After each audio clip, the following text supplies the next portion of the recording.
Inilah salah satu di antara bukti bahwa bisa jadi ada perbuatan masyarakat zaman sekarang yang lebih parah dibandingkan perbuatan masyarakat di masa jahiliyah. Dan kita memohon perlindungan kepada Allah Subhanahu wa taala. Jangan sampai kita tiru-tiru masyarakat jahiliyah. Tayyib. Dan nanti kita coba akan lihat ya. Kira-kira riba masyarakat jahiliyah dengan riba zaman sekarang lebih parah mana? Kita akan lihat beberapa bentuk riba di masa jahiliyah. Pada masa jahiliyah ada beberapa bentuk riba. Di antaranya, nah di sini kita bisa mengetahui ini bentuk riba jahiliyah berdasarkan keterangan para ulama. Saya bawakan 4 keterangan ulama. Pertama adalah keterangan Zaid bin Aslam, ulama tabi'in. Beliau menerangkan, kana riba fil jahiliyah ayyakuna lirrajuli ala rajulil haqq.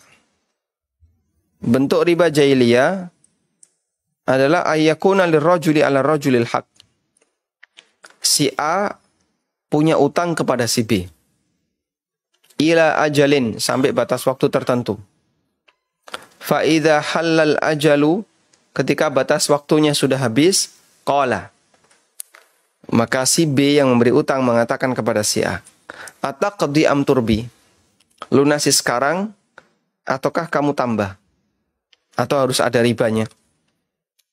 Fa in qada akhadha, kalau dia melunasi sekarang, kalau si A melunasi sekarang, maka B mengambil sesuai dengan nilai utang, sepeser pun nggak ada tambahan. Wa illa, jika tidak lunas sekarang, zadahu fi haqqih, maka nilai utangnya ditambah, wa akhara anhu fil ajal, dan batas waktunya ditunda. Sehingga utang 1 juta, bulan depan lunas, sampai bulan depan ternyata belum bisa. Baik 2 bulan lagi, tapi jadi 1,2. Siap. 2 bulan berikutnya, nggak bisa lunas. Baik kita tambahkan jadi 3 bulan lagi. Tapi utangnya jadi 1,5. Dan begitu seterusnya. Baik. Kita coba lihat. Dalam transaksi utang piutang di masa jahiliyah, riba baru ditetapkan setelah jatuh tempo. Sehingga jika peminjam bisa melunasi tepat waktu, tidak ada riba. Mereka memahami orang yang berutang sedang membutuhkan, sehingga tidak diperkenankan tambahan apapun. Semangat kreditor adalah menolong. Semangat pemberi utang adalah menolong. Namun ketika sampai jatuh tempo tidak bisa melunasi, disitulah mereka baru menetapkan riba sebagai ganti atas penundaan waktu yang diberikan. Model riba semacam ini pernah terjadi antara Bani Thaqif dan Bani Mughirah. Atha bin Abi Rabah menceritakan, dulu Bani Thaqif pernah berutang uang kepada Bani Mughirah pada masa jahiliyah. Ketika datang masa pembayaran, mereka berkata, kami akan tambahkan jumlah utang yang akan kami bayar, tapi tolong ditangguhkan pembayarannya. Lalu Allah turunkan, ya ayyuhalladzina amanu la ta'kulu riba adhafa mudha'afa. Seperti yang kemarin sudah kita baca ya. Baik. Sekarang coba kita bandingkan dengan zaman sekarang ya. Di zaman sekarang ketika orang utang bank, bank sudah menetapkan nilai plafon yang harus dibayarkan nasabah debitor.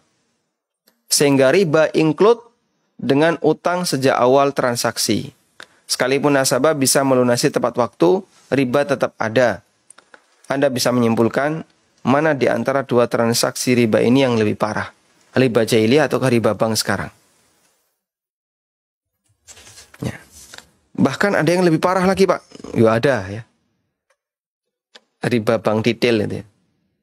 Bank pelecet yang tidak punya ATM. Nah itu bisa lebih parah lagi. Ada juga kadang lembaga yang lebih parah lagi. Jadi uang yang dikeluarkan itu disunat dulu. Misalnya utang 100 juta. Yang cair berapa? 95. Yang cair 95, yang 5 dipotong. Loh kenapa yang 5 juta kok nggak dikasihkan? Ini untuk biaya provisi. Ada biaya provisi yang nilainya mengikuti besar kecilnya nilai utang. Misalnya biaya provisi 0,5%. Dan ketika itu dicatat sebagai utang 100 juta. Padahal sudah dipotong 5 juta. Tetap dihitung utang 100 juta, kemudian nanti kena bunganya.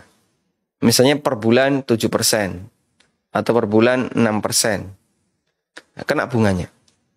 Itu di zaman kita seperti itu. Sehingga riba itu sudah include ada sejak awal transaksi riba. Baik. Meskipun kalau kita perhatikan praktek riba jahiliyah sebagaimana yang diceritakan oleh Zaid bin Aslam ini sama seperti kartu kredit ya. Persis seperti kartu kredit. Kalau Anda mengambil kartu kredit kemudian narik kredit maka Anda berutang ke bank. Yang terjadi bagaimana? Jika nanti Anda tidak bisa membayar tepat waktu, barulah kena penalti. Kalau bisa membayar tepat waktu, nggak ada tambahan. Ya, mirip seperti riba jahiliyah. Makanya praktek riba jahiliyah yang diceritakan Zaid bin Aslam, di sini ada dua penerapan. Pertama, dia sama seperti kartu kredit. Di situ ada riba jahiliyah. Yang kedua, ada riba di zaman sekarang yang lebih parah dibandingkan riba jahiliyah. Wallahu a'lam.